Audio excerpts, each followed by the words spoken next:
दोस्तों, मेरा नाम सोमवीर है। मैं आज आपको एक सच्ची घटना के विषय में एक कहानी बताना चाहता हूँ। दोस्तों, ये कहानी उस समय की है जिस समय मैं केवल 12 साल का था। दोस्तों, उस समय हम अपनी नानी के गांव टिकरी खुर्द में रहते थे। उस समय दोस्तों कोई ऐसी खास सुविधा नहीं थी। कच्ची सड़क थी और दूर दूर तक आने जाने की कोई सुविधा नहीं थी। न बिजली की सुविधा थी, कुछ भी नहीं था। दूर दूर तक केवल गांव में जंगल और सन्नाटा रहता था। उस समय टिकरी खुर्द गांव के आसपास दूर जो गांव थे, वहां से जब कोई दावत प्रोग्राम हुआ करता था तो न्योता आया करता था, कभी किसी गांव से तो कभी किसी गांव से। एक समय की बात है जब गेहूं की फसल कट जाती है, गर्मियां पूरी जोर शोर पर थीं। उस समय बमनोई गांव से न्योता आया था, जो टिकरी खुर्द से बम्बे की रास्ता पर लगभग 12 किलोमीटर दूरी पर था।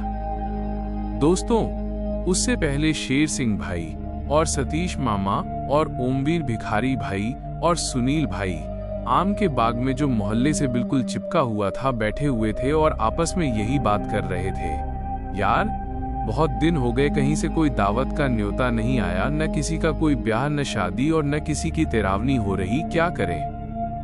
तभी कोई आदमी साइकिल पर आया और बोलने लगा, नमस्ते सा। तो उन्होंने कहा, अरे आओ आओ, बैठो बैठो आराम से। तभी भिखारी भाई बोले, सोमवीर जा भाई साहब के लिए नल पर से पानी भर ला। तो मैं लोटा लेके पानी लाया। उन भाई साहब ने पानी पिया। तो उन भाई साहब ने कहा, मैं बमनोई से आया हूँ न्योता देने। एक डोकर खत्म हो गए हैं, उनकी तेरावनी है। जैसे ही उन्होंने बताया तेरावनी की न्योता आया है, तो सतीश मामा ने पूछा, भाई साहब ये बताओ दावत काहे की है, दही बूरा है या कुछ और। तो उन भाई साहब ने बताया, ना सा, काचर रोटी है, 1.5 कुंटल को पेहाटो मारेंगे। ये सुनते ही वहां बैठे भिखारी भाई, सतीश मामा, शेर सिंह भाई, सुनील भाई के मुंह में पानी आ गया। जैसे ही न्योता देने वाले भाई चले गए, सुनील भाई बोले, मैं तो पूरी की पूरी फर्र सटक जाऊंगा। 4 दिन इंतजार के बाद वो दिन आ गया जब दावत खाने जाना था। पर सुबह से दावत खाने जाने की तैयारी हो रही थी। सब एक दूसरे से कह रहे, अरे कौन कौन चलोगे दावत खाने। पर कोई जवाब ही नहीं दे रहा था। फिर दोपहर को एक जोरदार आंधी आई। आंधी इतनी तेज थी कि सतपाल भाई का छप्पर उड़ा ले गई। फिर हवा रुक गई। मुझे लगा अब कोई नहीं जाएगा। मैं भी अपने खेल में भूल गया। पर मैं छत पर चढ़ा। अचानक मेरी नजर बम्बा की पटरी पर पड़ी। देखा तो सुनील भाई, भिखारी भाई, शेर सिंह भाई और सतीश मामा दावत खाने जा रहे हैं। और मैं जोर से चिल्लाया, अरे भिखारिया भैया रुक जा, मैं भी आ रहा हूँ। और बहुत तेज भागा और अपनी मम्मी से बोला, मैं जा रहा हूँ दावत खाने बमनोई। और भागते भागते मैंने उनको मुन्ना प्रधान जी के खेत पर पकड़ लिया। तो भिखारी भाई बोले, तू कहाँ जा रहा है हमारे पीछे पीछे मरने को। सतीश मामा बोले, आ जाने दे, तेरे क्या सर पे जाएगा ये। और दोस्तों मैं भी उनके साथ साथ चलने लगा। दोस्तों, नाई गांव वाले बम्बे की पुलिया पर पहुंचते पहुंचते सूरज पूरा ढल चुका था। अब धूप नहीं थी और हम आपस में बात कर रहे थे। तो सुनील भाई ने मुझसे पूछा, तू कितने तंदूर खा लेगा। तो मैंने कहा, मैं तो 2 तंदूर खा पाता हूँ। तुरंत भिखारी भाई बोले, हे भेन के टिंगा, क्या वहां 2 तंदूर खाने जा रहा है। अबे तीका और फर्र सटकियो।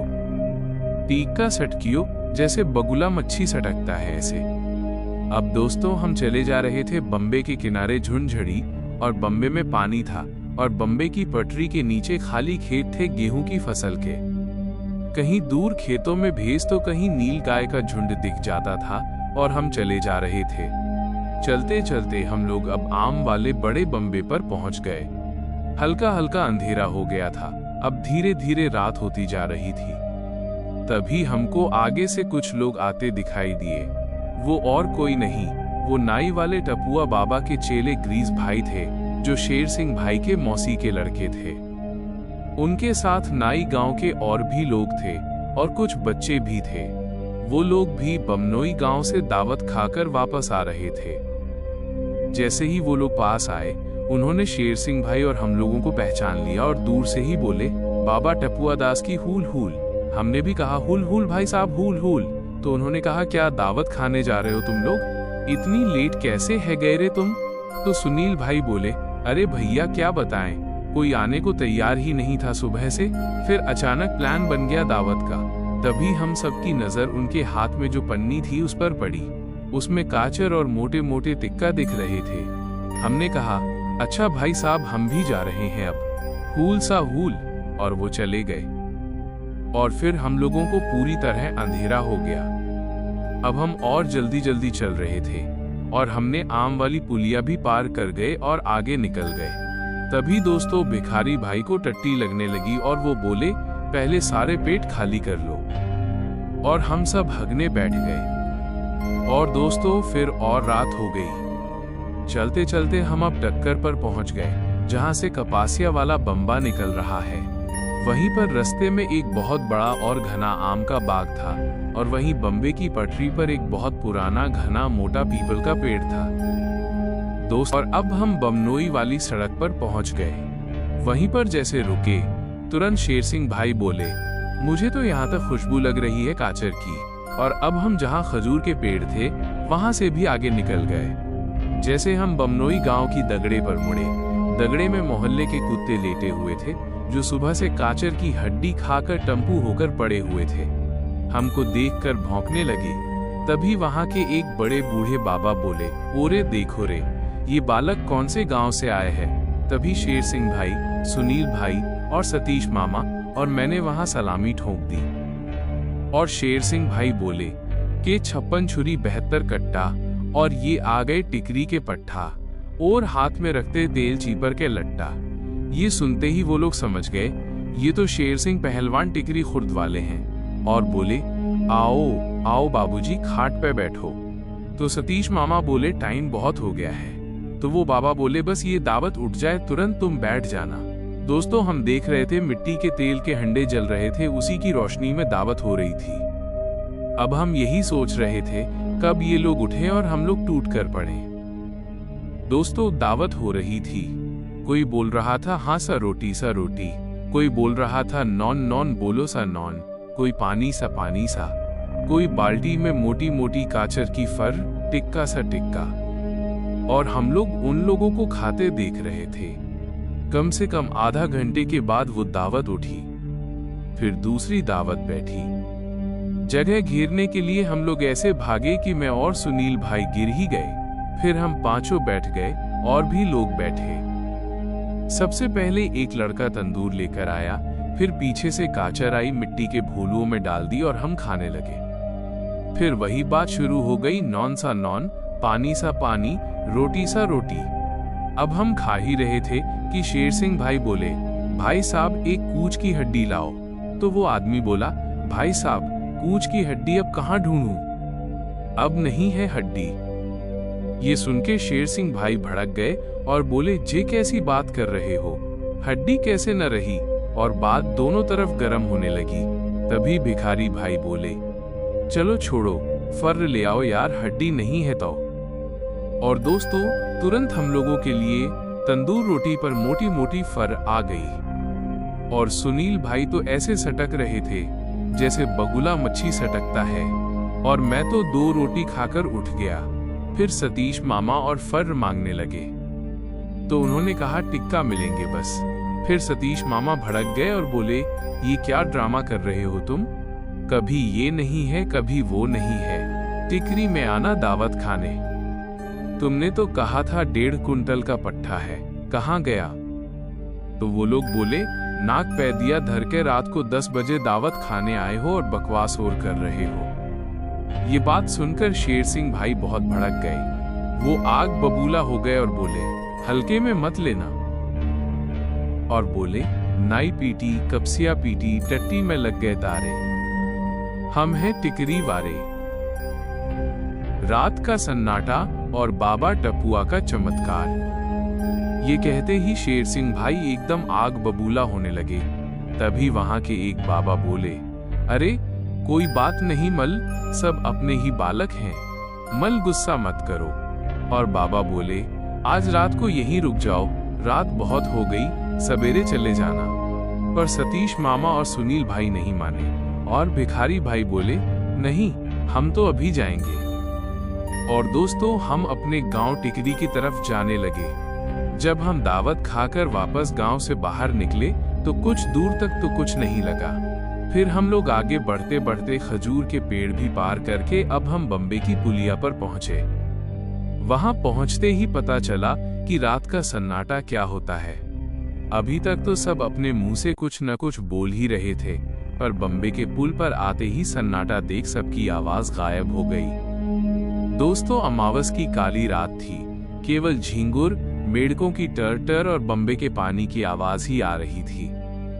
ऐसा नजारा देखकर सुनील भाई, शेर सिंह भाई, सतीश मामा की आवाज तक नहीं निकल रही थी। और मैं तो इतना डर रहा था कि मैं सतीश मामा और भिखारी भाई के बीच में घुसा जा रहा था। मुझे इतना डर लग रहा था, ऐसा लग रहा था कहीं कोई मुझे पीछे न खींच ले जाए। सुनील भाई बोले, अरे यार, टिकरी बहुत दूर है, वापस लौट चलो। मुझे तो डर लग रहा है, सवेरे चलेंगे। पर शेर सिंह भाई बोले, चल बहन के टिंगा, फट रही है तेरी। दोस्तों, अब हम चल ही रहे थे चुपचाप, कोई आवाज नहीं, चारों तरफ रात का भयानक सन्नाटा था। तभी हम लोग कपासिया वाले नाले से कुछ ही दूर थे कि जो बाग और बम्बे की पटरी पर जो पीपल का पेड़ था, वहां से अचानक पेड़ पर से ढोलक बजने की आवाज आने लगी। आवाज सुनते ही हम लोग वहीं रुक गए और डर के मारे वहीं के वहीं हमारे पैर जम गए। दोस्तों, डर इतना कि मुंह से आवाज निकलना मुश्किल हो रही थी। तभी भिखारी भाई बोले ऐंठ में, अरे चलो यार, कछु नहीं है। और हम आगे बढ़कर पीपल के पास जैसे पहुंचे, दोस्तों, हमने देखा पीपल के हर एक डाली पर एक नहीं, कई सारी औरतें पैर लटकाकर बैठी हुई थीं। दोस्तों, हम लोग उन चुड़ैलों को देखकर सुन्न हो गए और हम पैर दबाकर उस पीपल के पेड़ के नीचे से चुपचाप निकल रहे थे। तभी अचानक भिखारी भाई के पेट में गैस घूम गई और उन्होंने एक बहुत जोर से ऐसा पाद मारा कि वो आवाज उन चुड़ैलों के कान तक चली गई और वो सब की सब पेड़ पर हंसने लगी। उनकी आवाज एकदम ऐसी थी जैसे फटे बांस में या फटे सरकंडे में हवा निकलती है। और मैं इतना डर गया कि मैं तो रोने ही वाला था कि सतीश मामा ने मेरा मुंह दबा दिया और मुझे गोद में लेकर भागने की कोशिश करने लगे। तभी पीछे से एक एक करके पेड़ पर से धड़ाम धड़ाम पीपल के पेड़ से कूदने की आवाज आई और हम भागने ही वाले थे। तभी पीछे से शेर सिंह भाई और सुनील भाई की चीखने की आवाज आई, ओरी अम्मा ले ले ले ले, ओरी अम्मा ले ले ले ले, ओरी अम्मा ले ले ले ले अम्मा। हमने देखा दो चुड़ैलों ने शेर सिंह भाई को और सुनील भाई को पकड़ रखा था। ये देखकर मैं तो गैरोज हो गया। दोस्तों, तभी भिखारी भाई और सतीश मामा उनको बचाने की कोशिश करने लगे। तभी एक चुड़ैल भिखारी भाई में घुस गई और उसके घुसते ही भिखारी भाई भी हुच हुच हुच करने लगे। उनकी जीभ बाहर निकल आई। तभी सतीश मामा समझ गए मैं भी नहीं बचूंगा और मुझे अपने कंधे पर डालकर बम्बे की पटरी से उतरकर खेतों में होकर नाई वाले बाबा टपुआ के पास भागने लगे। भागते भागते वो 2-4 जगह पटक भी खा गए तो उन्होंने मुझे वही एक खेत में धान का प्यार का ढेर था उसमें छुपा दिया, क्योंकि मैं तो गैर होश था। और वो भागे टपुआ बाबा के पास। वो अंधेरी रात में जंगल में भागे जा रहे थे। उनको अब ऐसा लगने लगा कोई उनके पीछे भाग रहा था। वो और डर गए और उनके मुंह से बस एक ही बात निकल रही थी, हुल हुल हुल, टपुआ बाबा की हुल हुल। दोस्तों, वहीं नाई गांव के बाहर रात को बाबा टपुआ अपने चीमा देव और लीमा देव की धुनी रमा रहे थे। तभी उनको दूर से अपने कानों में कोई आवाज लगी कि जैसे कोई बहुत मुसीबत में है। और बाबा टपुआ ने जैसे आंखों को खोला, सतीश मामा उनके पैरों में आकर गिरे और बोले, बाबा बाबा बाबा टपुआ बचा लो। और सतीश मामा ने पूरी घटना सुना दी। ये सुनते ही बाबा टपुआ को गुस्सा आ गया। उनकी आंखें आग बबूला हो गईं। उन्होंने क्रोध में आकर कहा, चीमा देव प्रकट हो, लीमा देव प्रकट हो। और देखते देखते ही वहां बाबा टपुआ के 2 जिन्न प्रकट हो गए और जोर जोर से हंसने लगे। उन्होंने कहा, बता टपुआ, तूने हमको क्यों बुलाया? और बाबा टपुआ ने सारी घटना बताई और उनको आदेश दिया। और टपुआ बाबा ने कहा, तुम इस सतीश नाम के आदमी को अपने कंधे पर बिठाकर उस पीपल के पास पहुंचो और मैं अपनी टीवीएस की विक्की से आता हूं। तभी सतीश मामा चीमा देव के कंधे पर बैठे और चीमा देव उड़ने लगा तो सबसे पहले वो उसी प्यार के ढेर पर आए जहां उन्होंने मुझे छुपाया था, और मुझे लेकर वो वही पीपल के पास पहुंचे जहां से कपसिया वाला बम्बा निकल रहा है। वहां जाकर देखा तो शेर सिंह भाई, सुनील भाई और भिखारी मामा अलग अलग पड़े थे और उनकी एक एक विलायत की जीप निकली पड़ी थी। तुरंत अपनी टीवीएस विक्की से बाबा टपुआ पहुंच गए और उन्होंने अपने कमंडल में से राख निकालकर मंत्र मारा। चीमा देव की हुलहुल, लीमा देव की हुलहुल और राख सुनील भाई, शेर सिंह भाई और भिखारी भाई पर मारी और तुरंत तीनों होश में आ गए। मैं तो पहले ही होश में आ गया था। बाबा टपुआ दास ने मुझे अपनी टीवीएस की विक्की पर बिठा दिया तो मेरा डर खत्म हो गया और बाबा ने अपने लीमा देव और चीमा देव को आदेश दिया, प्रकट कर ये चुड़ैल कौन है, कहाँ की है। जैसे ही चीमा देव ने और लीमा देव ने अपनी शक्ति का प्रयोग किया, वो तीनों चुड़ैलें प्रकट हो गईं। बाबा ने पूछा, तुम कौन हो? तो उन्होंने बताया, हम पिछले 20 साल से इस पीपल पर रहती हैं। एक ने कहा, मैं हाथलैडी की हूँ, दूसरी ने कहा, मैं मुतलैडी की हूँ और तीसरी ने कहा, मैं ढिंगसोई की हूँ। हम अभी तक कुंवारी हैं। हमको ये तीनों पसंद हैं। एक ने शेर सिंह भाई को पसंद किया, एक ने सुनील भाई को और एक ने भिखारी भाई को। उन चुड़ैलों ने बाबा टपुआ से कहा, अगर इनसे हमारी शादी हो जाए तो हमारी आत्मा को शांति मिलेगी। बाबा ने कहा, ऐसा नहीं हो सकता, ये तीनों जिंदा हैं और तुम आत्मा हो। अचानक सतीश मामा बोले, जो बाबा की धोती में डर से छुप गए थे, बाबा कुछ करो, रात के 2 बज गए हैं। बाबा ने तुरंत एक मंत्र पढ़ा और भिखारी भाई, सुनील भाई और शेर सिंह भाई के पुतले बनाए और तीनों को उन पुतलों में ठूस दिया। और बाबा ने वहीं सूखे जुड़ में आग लगाकर उन पुतलों के साथ तीनों के फेरे कर दिए। फिर बाबा ने कहा, जाओ अपने अपने पतियों को लेकर इस पीपल की पीड़ में घुस जाओ। जैसे उन्होंने अपने अपने पतियों को उठाकर पिंड में घुसी, बाबा ने सुनील भाई और भिखारी भाई और शेर सिंह भाई की आत्मा को मंत्र से पुतलों से बाहर निकाल लिया। और बाबा टपुआ ने अपने चीमा देव और लीमा देव को आदेश दिया कि इस पीपल की पीड़ को हमेशा के लिए सील कर दें। और तुरंत बाबा ने मंत्र पढ़ा, चीमा देव की हुलहुल, लीमा देव की हुलहुल। और बस इतना करके सुनील भाई, भिखारी भाई और सतीश मामा और शेर सिंह भाई अपने गांव के लिए चल दिए।